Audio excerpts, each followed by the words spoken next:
भक्तों, माघ के महीने का विशेष महत्व होता है।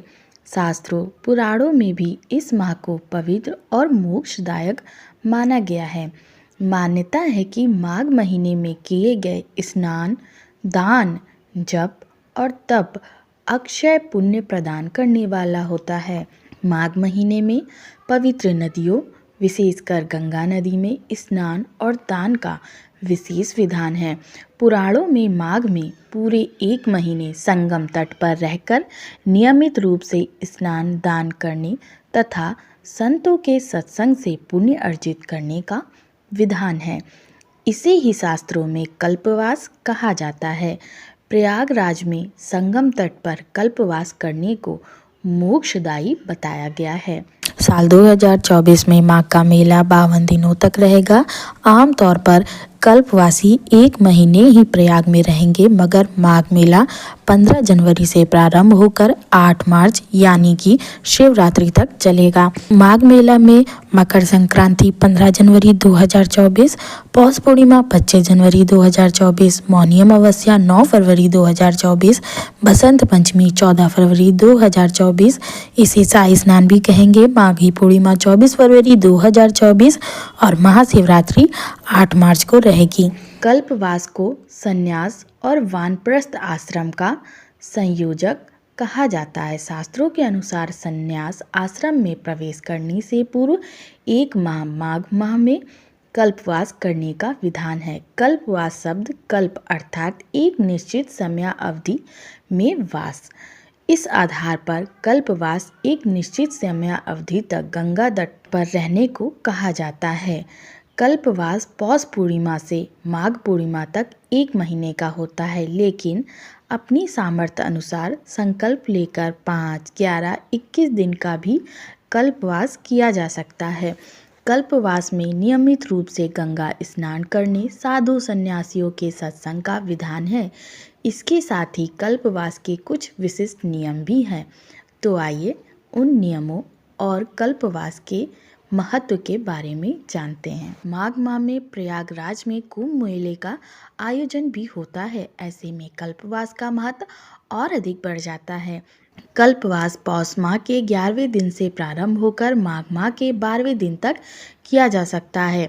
ऐसी मान्यता है कि सूर्य के मकर राशि में प्रवेश करने के साथ शुरू होने वाले एक मास के कल्पवास से एक कल्प, जो ब्रह्मा के एक दिन के बराबर होता है, उतना पुण्य मिलता है। कल्पवास के लिए प्रयाग में संगम तट पर डेरा डाला जाता है। कुछ भक्त नियम धर्म के साथ एक महीना व्यतीत करते हैं। कुछ लोग मकर संक्रांति से भी कल्पवास आरंभ करते हैं। मान्यता के अनुसार कल्पवास मनुष्य के लिए आध्यात्मिक विकास का माध्यम है। संगम पर माघ के पूरे महीने निवास कर पुण्य फल प्राप्त करने की इस साधना को ही कल्पवास कहते हैं। कल्पवास से जन्म जन्मांतर के बंधनों से मुक्ति मिलती है। महाभारत के अनुसार 100 साल तक बिना अन्न ग्रहण किए तपस्या करने के फल के बराबर पुण्य माघ मास में कल्पवास करने से प्राप्त हो जाता है। इस अवधि में साफ सुथरे श्वेत पीले रंग के वस्त्र धारण करना उचित होता है।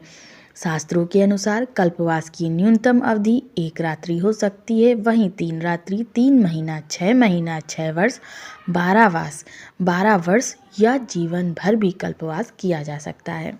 कल्पवास को मोक्षदायिनी कहा जाता है, इसलिए यह कोई आसान साधना नहीं है।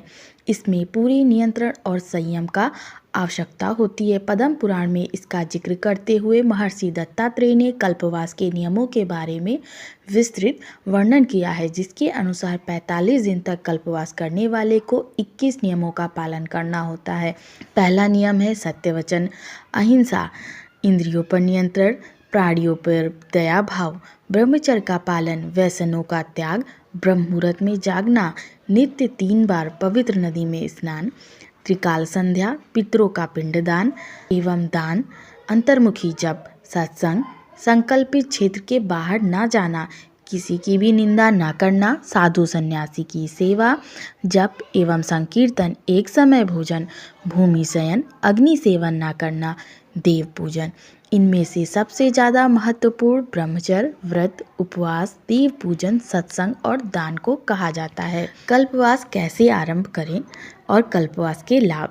कल्पवास के पहले दिन तुलसी और शालिग्राम की स्थापना पूजन किया जाता है। साथ ही कल्पवास करने वाला अपने रहने के स्थान पर जौ के बीज रोपता है। जब यह अवधि पूर्ण हो जाती है तो वे इस पौधे को अपने साथ ले जाते हैं, जबकि तुलसी को गंगा में प्रवाहित कर दिया जाता है। पुराणों में बताया जाता है कि देवता भी मनुष्य का दुर्लभ जन्म लेकर प्रयाग में कल्पवास करते हैं। महाभारत के एक प्रसंग में बताया गया है कि मार्कंडे ने धर्मराज युधिष्ठिर से कहा कि प्रयाग तीर्थ सब पापों का नाश करने वाला है और जो कोई 1 महीना इंद्रियों को वश में करके यहाँ पर स्नान, ध्यान और कल्पवास करता है उसके लिए स्वर्ग में स्थान सुरक्षित होता है। कल्पवास करने वाले व्यक्ति को एक निश्चित समयावधि या पूरे माघ माह में संगम तट पर कुटिया बनाकर रहना होता है। इस काल में उन्हें अपने घर परिवार से दूर रहना होता है। कल्पवास के समय केवल एक समय भोजन और सात्विक भोजन ही करना चाहिए। कल्पवासियों को नियमित रूप से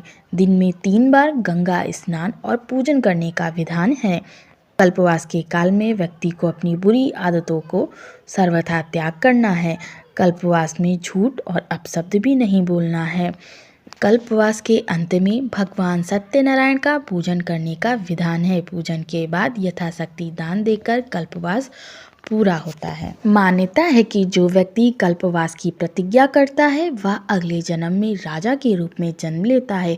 मोक्ष की अभिलाषा के साथ कल्पवास करने वाले व्यक्ति को मोक्ष की प्राप्ति होती है। माघ स्नान करने से भगवान विष्णु प्रसन्न होते हैं। माघ मास के 3 बार स्नान करने से 10,000 अश्वमेध यज्ञ के बराबर पुण्य प्राप्त होता है। आशा है आपको ये वीडियो पसंद आई होगी। अगर वीडियो पसंद आई हो तो वीडियो को लाइक दे दें और अगर मेरे चैनल पर नए आए हैं तो चैनल को सब्सक्राइब कर दें। जय श्री